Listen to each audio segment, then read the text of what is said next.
오늘 본문은 바울이 예루살렘 교회의 지도자들과 만나는 내용입니다.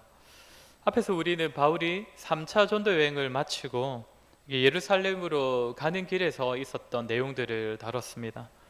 바울은 예루살렘으로 향하는 길에서 들리는 곳마다 형제들을 만나서 성도의 교제를 나누는 것을 우리가 확인했고, 또 그러는 가운데 동일한 성령의 메시지를 들었지만 다른 해석을 하여서 이 부딪힐 때에 이 갈등을 어떻게 해소하는지도 우리가 함께 살폈습니다. 지난 본문이 바울이 예루살렘으로 가는 길에서 만난 이 공동체에서 있었던 내용들을 다루었기 때문에 이 공동체와 관련된 메시지를 계속 전했었는데, 오늘도 다시 한번 이 공동체와 관련된 메시지를 다루게 되겠습니다. 이번에는 이 바울이 예루살렘 교회에서 겪은 일입니다. 바울은 3차 전도 여행을 마치고서 결박과 환란이 기다리는 장소라는 사실을 알면서도 끝내 예루살렘을 방문했는데, 먼저는 교회의 지도자들을 만납니다. 이때 있었던 일들을 이제 기록한 것이 오늘 본문인데, 여기서 우리는 공동체의 구성원으로서 좇아야 할 모습과 또 지향해야 할 모습, 그러니까 멀리해야 할 모습을 우리가 함께 살필 수가 있습니다. 당연한 얘기지만 교회는 교회에 마땅히 있어야 할 모습을 붙잡고 또 그 모습이 교회에 가득해지도록 풍성해지도록 해야 하고, 또 반대로 사람의 약한 본성, 악한 본성이 드러나는 그런 부분들은 어떻게든 멀리하고 또 공동체에서 존재하지 못하도록 그렇게 힘써야 합니다. 하나님께서는 참 생명이 교회 공동체를 통해 세상에 흘러가게 하셨기 때문에 교회가 어떤 모습이냐에 따라서 교회가 참 생명력이 넘치고 건강한 공동체이냐, 아니면 세상의 여느 공동체와 다를 바 없는 공동체이냐가 정해지기 때문입니다. 물론 교회는 성도 각자가 복음에 대한 확신으로 또 하나님 앞에서의 감사와 또 겸손의 모습으로 각자가 알아서 그렇게 신앙생활 잘 하면 되지만, 또한 성도는 함께 부름받았기 때문에 복음을 아는 자들이 이루는 이 공동체의 모습이 어떠한가도 상당히 중요하다고 우리가 알 수 있습니다. 오늘 말씀을 통하여서 저와 여러분에게 교회 공동체를 귀하게 여기는 마음이 더욱 자라고, 또 우리 공동체가 더욱 힘있게 세워지고 성숙하게 되는 은혜가 있기를 소원합니다. 먼저 17절을 보시면 바울 일행이 예루살렘에 이르렀을 때에 예루살렘에 믿는 형제들이 이 기꺼이 영접했다라고 합니다. 기쁘게, 즐겁게, 그러니까 따뜻하게 이렇게 그들을 맞이했다는 의미입니다. 현재 바울의 일행 중에는 어떤 자들이 포함되어 있습니까? 바울과 함께 이방 지역에 하나님의 복음을 전한 전도자들과 또 바울을 통해 맺어진 이 이방의 열매들, 그러니까 이방 교회의 대표자들이 이렇게 함께 이 예루살렘에 방문을 했습니다. 이방 땅에서 주의 복음을 위하여서 수고한 자들을 향하여서 예루살렘 교회의 형제들이 그들을 기쁨으로 환영해 주었다는 겁니다. 다음날 바울은 일행과 함께 예루살렘 교회의 지도자들을 만납니다. 18절을 보면 야고보에게로 들어가니 장로들도 다 있더라라고 합니다. 여기서 말하는 야고보는 예수님의 형제 야고보입니다.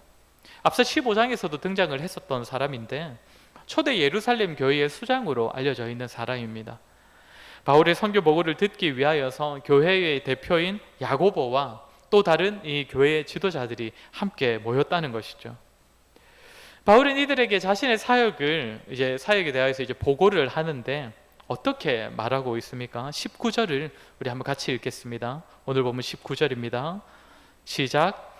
바울이 무난하고 이 자기의 사역으로 말미암아 이방 가운데서 하신 일을 낱낱이 말하니, 하나님이 자기의 사역으로 말미암아, 그러니까 하나님께서 자기의 사역, 그러니까 바울의 섬김과 그 봉사를 통하여서 이방 가운데 하신 일을 낱낱이 말했다라고 합니다. 하나님께서 바울의 사역을 통하여 이방 땅에 행하신 일을 예루살렘 지도자들에게 바울이 증언했다는 것입니다. 주목할 것은 여기서 바울의 표현입니다. 하나님께서 주연이 되시고 주인공 되시고 인간이 조연이 되어서 도구가 되어서 하나님께서 행하신 일들은 이러했다라고 말한다는 겁니다. 우리는 바울의 이런 말들, 이런 표현을 여기서 보이는 이제 바울의 이 겸손한 고백을 가볍게 여겨서는 안 될 것입니다. 오늘날 신자들이 정말로 간과하는 부분이기 때문입니다. 사도행전의 기록만이 아니라 바울의 서신서를 보면, 사실 바울의 서신만이 아니라 여러 사도들의 서신서를 보면 당시 성도들은 하나님께서 하신 일들에 대하여서 말하는 것에 굉장히 열심을 가졌음을 우리가 알 수 있습니다. 우리가 알듯이 바울만이 아니라 그 시대의 사도들이 주의 복음을 위하여서 얼마나 많은 수고를 했습니까? 우리와는 정말 비교하지도 못할 정도로 정말 많은 일들을 감당하고 많은 수고를 감당했는데, 그들의 입에서 나온 고백은 내가 한 것이 아니라 하나님께서 하셨다. 하나님께서 나를 통하여서, 우리를 통하여서 일하셨습니다. 그 고백이었습니다. 그러나 이 시대 많은 성도들은 무엇을 고백합니까? 비슷하게 들리지만 굉장히 다른 말들을 합니다. 제가 헌신했더니, 제가 어떤 일을 열심히 섬겼더니 하나님께서 일하셨습니다. 내가 열심을 내었더니 하나님께서 그 일에 은혜를 부어주셨습니다. 내가 했더니 하나님께서 도우셨습니다. 우리가 정말 의식을 가지고 조심해야 하는 부분입니다. 우리의 고백에서 주연이 바뀌는 순간, 주연과 조연이 바뀌는 순간, 말로는 은혜를 고백하더라도 그것은 더 이상 은혜에 대한 고백이 아니게 됩니다. 은혜가 무엇입니까? 값없이 베풀어 주시는 하나님의 선물이지 않습니까? 사람의 어떠함과 사람의 조건과 상관없이 베풀어지는 하나님으로부터 일방적으로 나오는 어떤 것. 그런데 사람이 주연, 하나님이 조연, 사람이 나서서 행하는 일에 하나님이 마치 도우미처럼 일하게 되는 것처럼 말하게 되는 순간, 은혜를 말하고 있더라도 그것은 사실 은혜에 대한 고백이 아니게 된다는 것입니다. 오늘 본문에서 바울은 오직 하나님께서 하셨다는 그 고백, 참된 겸손에서 나오는 선교 보고를 했는데, 이때 예루살렘 교회 지도자들의 반응은 어떠합니까? 20절 앞부분을 보면 그들이 듣고 하나님께 영광을 돌리고 라고 합니다. 바울이 하나님께서 자신의 사역을 통하여서 자신의 사역 가운데 역사하셨다, 사역 가운데 일하셨다라고 하니까 그 말을 들은 유대교회의 지도자들이 하나님께 영광을 돌렸다라고 합니다. 바울이 하나님께서 하셨다 고백하고 그 고백을 들은 이 사람들은 하나님께 영광을 돌렸다는 겁니다. 그러니까 사실 같은 고백을 하고 있는 것이죠.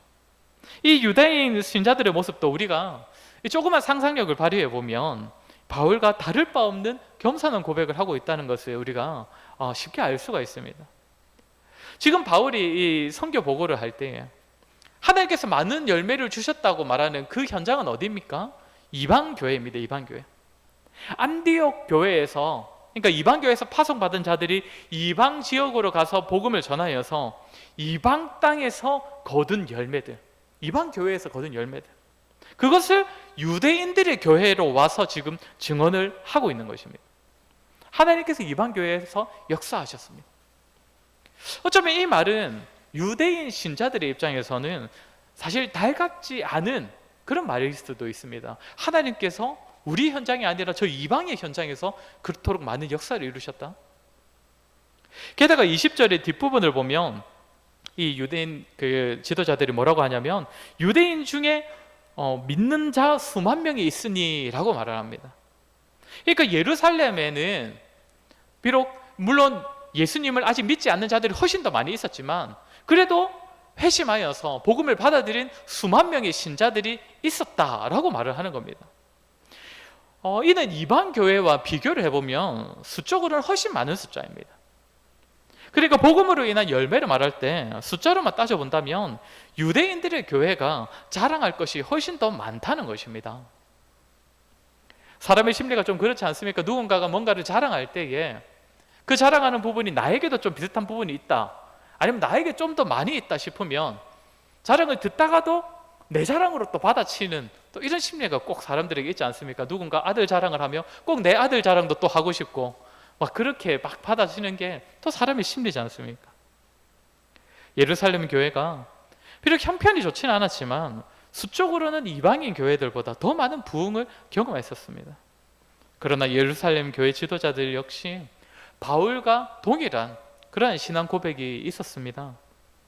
우리 예루살렘 교회에 있는 이 수만 명의 유대 신자들 오직 하나님께서 하신 것입니다 라는 고백이 있었던 것이죠. 그러니 바울이 이방 지역에 대한 선교 보고를 했을 때에 예루살렘 교회 유대인 지도자들도 동일한 고백으로 하나님께 영광을 돌렸던 것입니다. 사랑하는 성도 여러분, 오늘날의 교회와 성도들이 참으로 회복해야 할 모습입니다. 오직 하나님께서 하셨음을 고백하고 그 고백을 듣는 자들이 함께 하나님께 영광을 돌리는 모습. 참 우리 교회도 정말 이런 모습이 참 많이 있었으면 좋겠습니다. 오늘 바울과 예루살렘 교회의 만남은 본문으로는 짧게 기록되어 있지만 사실 교회사적으로 본다면 정말 기념할 만한 정말 상징적인 그런 만남입니다. 지금 예루살렘 교회에는 야고보를 비롯한 예루살렘 교회의 지도자들, 그러니까 이 당시 유대인 신자들의 대표라고 할 만한 자들이 모여 있고, 또 다른 한편에는 누가 있습니까? 바울의 일행들, 바울과 누가와 전도자들도 있지만 우리가 앞서 20장 4절에서 살폈던 것처럼 그때 말했던 7사람, 바울의 1차, 2차, 3차 전도 여행에서 세운 그 교회들의 대표자들도 지금 함께 와 있는 것이죠. 그럼 그들은 누굽니까? 이 당시로 치자면 이방인 교회의 대표자들이라고 할 수 있습니다. 두 대표자들이 지금 만나고 있는 것입니다. 그러니까 이전에 참 갈등도 많았고 이후로도 좀 교회 안에서 정말 많은 갈등을 야기하는 이 유대인과 이방인들, 이 두 집단이 적어도 지금 예루살렘에서는, 적어도 지금 이 예루살렘 교회에서는 하나님께서 하신 일을 고백하고 또 그 고백을 들은 자들이 함께 하나님께 영광을 돌리는 그 모습을 통하여서 하나됨을 이루고 있는 것입니다. 현재 이방교회의 대표자들은 예루살렘 교회에 방문할 때 맨손으로 오지 않았습니다. 지난번에 말씀드린 것처럼 이 각 교회에서 물질을 가져왔습니다. 예루살렘 교회를 돕기 위한 구제 헌금을 가지고 왔습니다. 그러나 오늘 보면은 그 물질로 인하여서 예루살렘 교회가 이방 교회, 이방 신자들을 환영했다, 그들과 하나됨을 이루었다라고 말하지 않습니다. 하나님께서 우리를 통해 일하셨다라는 그 진실되고 겸손한 고백과 그 고백을 또한 겸손하게 듣는 자들이 함께 하나님께 영광 돌리는 가운데 참된 하나됨, 사람의 방식과 사람의 계산으로는 결코 하나됨을 이룰 수 없을 것 같은 두 집단이 하나됨을 이루고 있다는 것입니다. 저와 여러분, 우리 교회에도 정말 이러한 하나됨이 있기를 소원합니다. 하나님께서 하신 일에 대한 고백과 그 고백을 들은 자들이 화답하면서 하나님께 함께 영광 돌리는 일들이 많아져서 함께 하나님께 영광 돌리며 하나됨을 이루는 그 모습, 얼마나 아름다운 교회의 하나된 모습이겠습니까? 먼저는 우리 각자가 자신의 삶에서 자신의 삶의 주인 되신 하나님을 만나야 합니다. 내가 하는 일을 도우시는 하나님이 아니라 내가 살아가는 나의 인생인 것 같지만 오직 주인공은 하나님이심을 기억하고 자신의 삶에서 계속적으로 그 하나님의 일하심과 우리 하나님께서 이끌어 가시는 그 하나님을 볼 수 있어야 한다는 것입니다.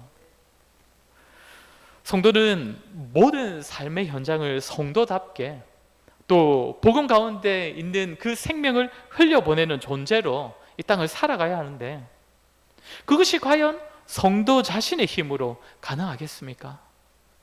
우리가 자신을 조금만 살펴보면 우리가 가진 완악함과 이기적인 마음과 교만함과 나태함과 미련함이 우리의 삶의 모든 자리에서, 직장에서, 가정에서, 학교에서, 모든 관계에서, 또 공동체를 섬길 때에도 우리를 성도답게 살지 못하도록, 복음을 위하여 살지 못하게 한다는 사실을 우리가 쉽게 발견할 수 있지 않습니까?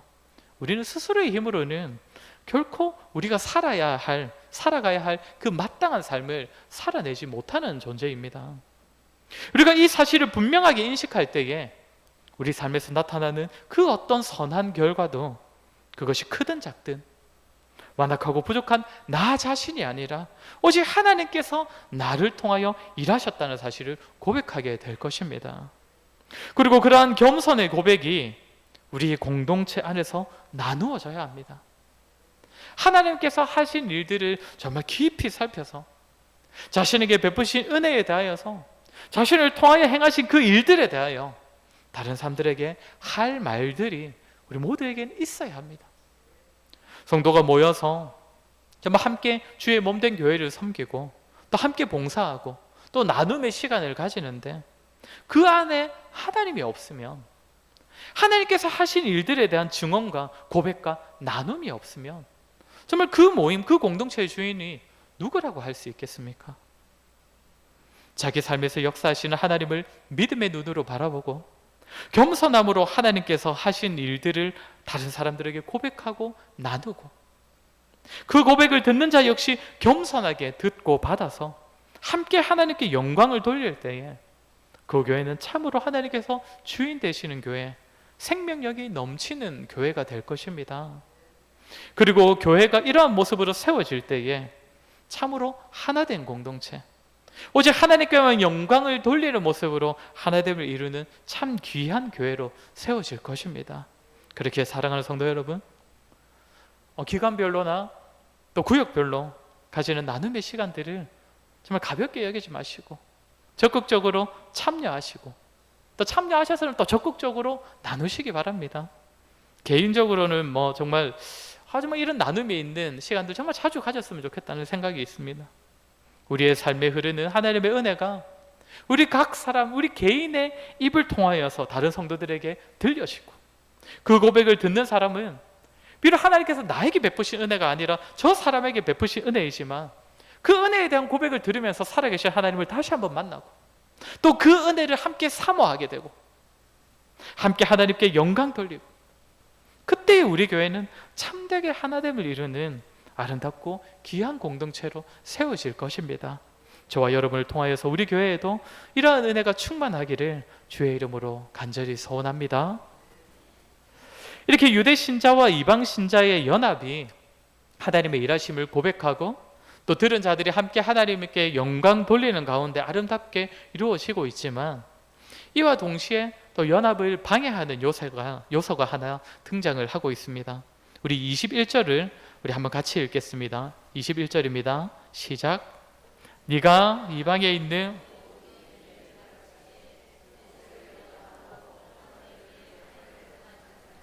또 관습을 지키지 말라 한다 함을 그들이 들었도다. 현재 예루살렘 교회의 지도자들이라고 할 만한 이 사람들은 지금 바울을 영접하고 또 바울을 인정했지만, 앞서 언급한 그 수만 명의 유대인 신자들 중에서는 그렇지 않은 자들이 있다고 합니다. 특히 율법에 대한 열성을 가진 자들이 바울에게 가지는 이 불만 또 불편한 마음이 있었다 하는데, 그 이유가 무엇이냐면 21절을 보면 세 가지를 말합니다. 먼저는 바울이 이방에 있는 유대인들을 가르칠 때에 모세를 배반하라라고 가르쳤다라고 합니다. 모세는 어떤 자입니까? 율법을 하나님께로부터 받아서 전하여 준 사람이지 않습니까? 그러니까 율법을 경시하면서 모세를 배반했다. 그리고 아들들에게 할례를 행하지 말라고 가르쳤다라고 그렇게 하고, 세 번째로는 관습을 지키지 말라고 했다 합니다. 유대인들의 풍습, 유대인들의 전통을 무시한다는 것이죠. 사실 우리가 바울의 서신서들을 읽어보면, 또 때로는 그 사도행전에서 바울이 하는 설교들을 들어보면 이들이 하는 21절에서 하는 말들이 맞는 말 같아 보이기도 합니다. 믿음과 복음을 강조하면서 율법을 무시하는 듯한 가르침을 주기도 했고, 또 로마서나 고린도전서를 보면 육신의 행하는 할례는 아무 의미가 없다라는 식으로 가르치기도 했습니다. 그러나 사실 바울에 대하여 21절에서 말하는 이 유대인 신자들처럼 생각하는 것은 바울의 가르침을 오해한 것이고, 바울이 싫어하는 자들이 바울의 가르침을 왜곡한 것이죠. 바울이 율법을 하찮은 것처럼 말했던 것은 율법이 믿음이나 복음을 대체할 수 없다는 사실을 가르치고자 했던 말이고, 할례에 관하여서도 바울은 사실 자신이 친히 디모데에게 할례를 행하기도 했습니다. 그리고 전에 한번 다뤘었는데 바울은 스스로 나시린의 서원을 하기도 했던 사람입니다. 그러니 사실 지금 바울의 입장에서 볼 때 유대인 신자들이 바울에게 지금 가지는 입장, 바울이 율법을 무시하고 관습을 무시하고 전통을 무시한다, 이런 말들은 정말 바울이 억울해할 만한 그러한 오해, 곡해라고도 할 수 있는 말들입니다. 이로 인하여서 야고보와 예루살렘 교회 지도자들은 바울에게 한 가지 권유를 합니다. 23절, 24절입니다. 우리 한번 같이 읽겠습니다. 23절, 24절입니다. 시작. 우리가 말하는 이대로 하라. 내 사람이 우리에게 있으니 그들을 데리고 함께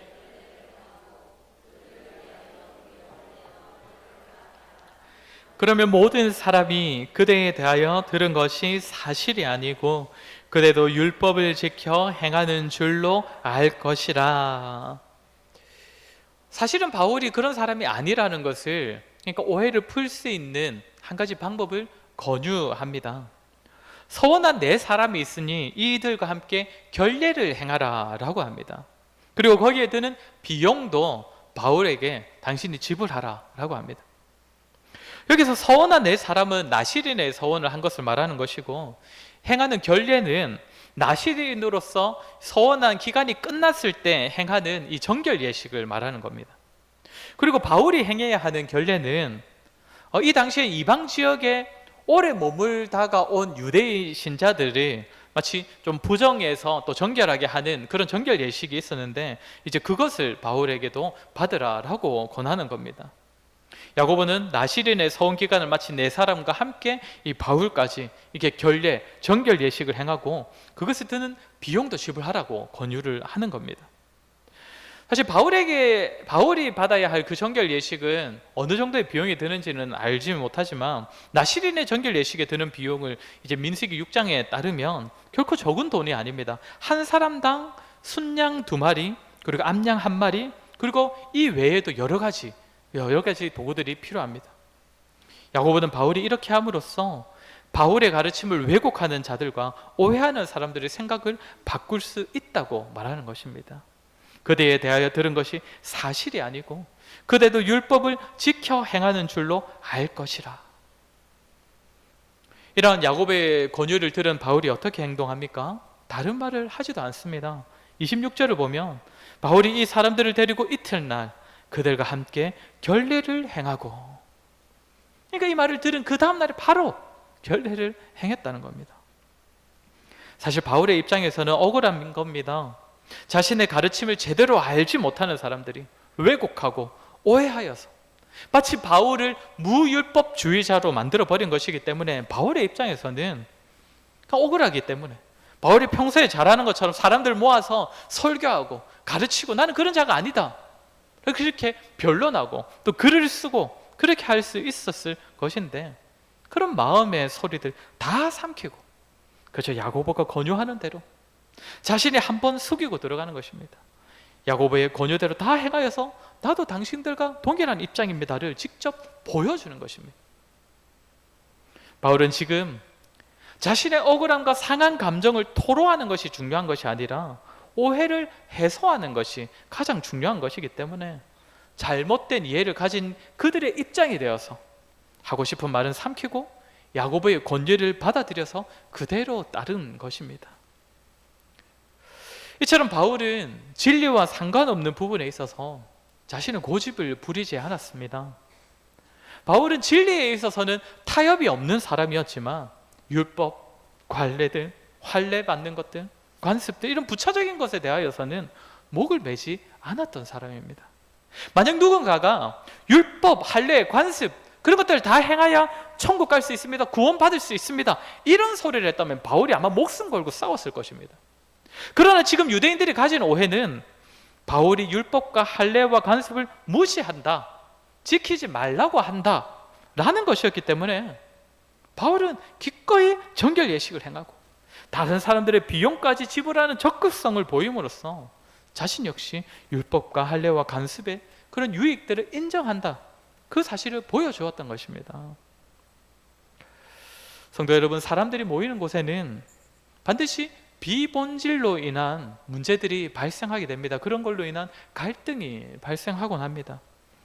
본질과 진리에 관련된 문제라면, 그런 갈등이라면 우리 모두도 다시 다 싸워야 합니다. 우리끼리도 사실 봐줘야 할 건 없습니다. 진리의 문제라면 진리를 반드시 사수해야 합니다. 싸워서라도요.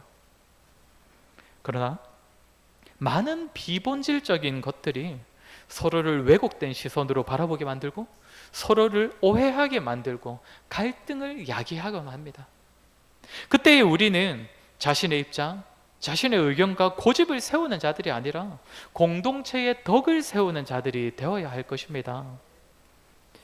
예전에 함께 섬기던 교회의 목사님께서 이런 말씀을 하셨습니다. 교회는 믿음 약한 자에게 맞춰가는 공동체이다. 교회는 믿음 약한 자의 의견으로 일치를 이루는 공동체이다.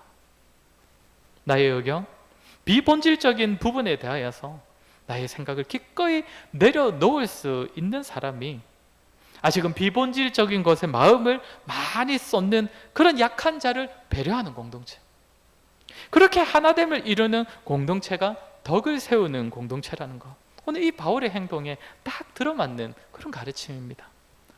사랑하는 성도 여러분, 예수님께서도 그러셨지요. 지극히 작은 자에게 한 행동이 나에게 한 행동이다. 우리가 공동체에서 갈등을 빚을 때에 자기의 의견을 내려놓는 자가 약한 자가 아니라 약한 자를 섬기는 자입니다. 나아가 예수님을 잘 섬기는 자입니다.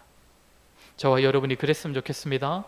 진리는 목숨 걸고 사수하더라도 비본질적인 문제에 대하여서는 한없이 너그러운 사람들, 그래야 해서 서로를 배려하며 덕을 세우는 저와 여러분, 우리 공동체가 되었으면 좋겠습니다.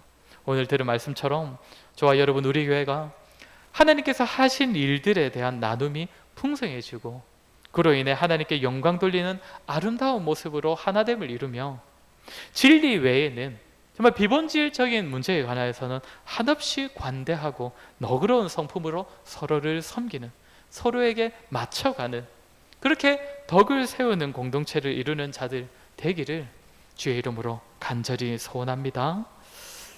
우리 시간 들은 말씀을 기억하며 한번 같이 기도했으면 좋겠습니다. 우리의 모습을 한번 돌아보았으면 좋겠습니다. 우리는 참으로 우리 인생의 주인이 하나님이심을 믿고 있습니까? 우리 삶에서 나타나는 그 어떤 선한 결과들도 오직 하나님께서 행하신 것임을 우리는 고백하고 있습니까? 우리 교회는 하나님께서 행하신 일들을 나누는 일이 풍성하며 또 비본질적인 것들 앞에선 기꺼이 다른 사람들을 위해 자신을 낮추는 그런 모습으로 세워져 있습니까?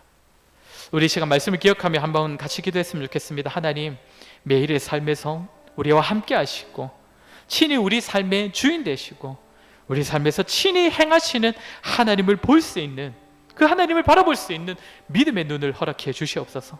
나아가 그 하나님을 고백하고 나누는 우리가 되게 하셔서 우리 공동체에 오직 하나님의 은혜와 행하신 일에 대한 고백이 풍성해지게 하시고 함께 하나님께 영광 돌리는 가운데 하나됨을 이루는 우리 자신과 우리 교회가 되게 하여 주시옵소서.